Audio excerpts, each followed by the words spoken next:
Пайғамбарымыздың Мұхаммед алейхиссаламның өзі ұрпағы бір қызы болған ғой, Фатима деген қыз болған.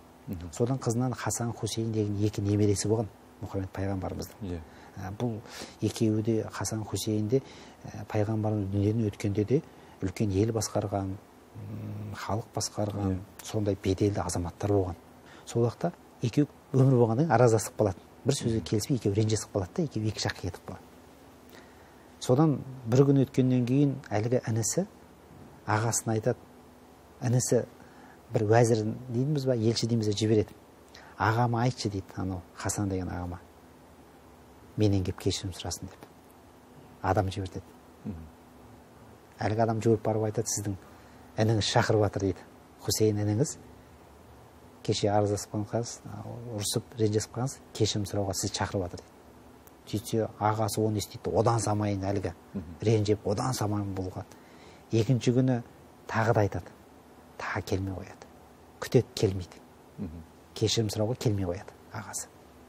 Бірақ үшінші күні болған уақытта інісі хат жазып, хатты беріп жібереді. Мына хатты бер, апар деп. Сөйтсе хатта былай деп жазған екен. Я Хасан, екеуміз бір анадан туған ағалы ініліміз. Екеуміз туыспыз, бауырымыз дейді. Бірақ біздің бабамыз айтып еді дейді. Бабамыз деп жаңағы пайғамбарымыз айтты ғой. Атамыз Мұхаммед алейхиссалам айтып еді дейді. Екі мұсылман, екі бауыр араздасқан болса, сол араздасқандан қайсысы алғашқы болып кешіріп кеп сұрайтын болса, сол адам жұмақтың табалдырығына бірінші аттайды ғой дейді. Бұл жұмақтың табалдырығын аттау менің жолым емес, аға, ол сіздің жолыңыз ғой дейді. Керемет. Сол сөзді оқығанда ағасы жылап жіберіп, інісінің үйіне алдына барып кешірім сұрайды ғой. Екеуі татуласады. Міне ислам шариғаты үлкен демейді, кіші демейді. Сен үлкен болсаң да кішіңе барып кешірім сұра. Бұл сенің үлкен тәрбиелік, бұл сенің кішіпейілдің болып есептеледі.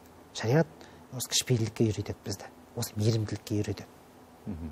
Кешіре салуға үйретеді. Мынау хадисте айтады да, мән бада биссалам, бірінші сәлем берген адамды, бірінші кешірім сұраған адамды Алла жақсы көреді дейді. Алланы жақсы көретін амал екен да, көрдіңіз ба?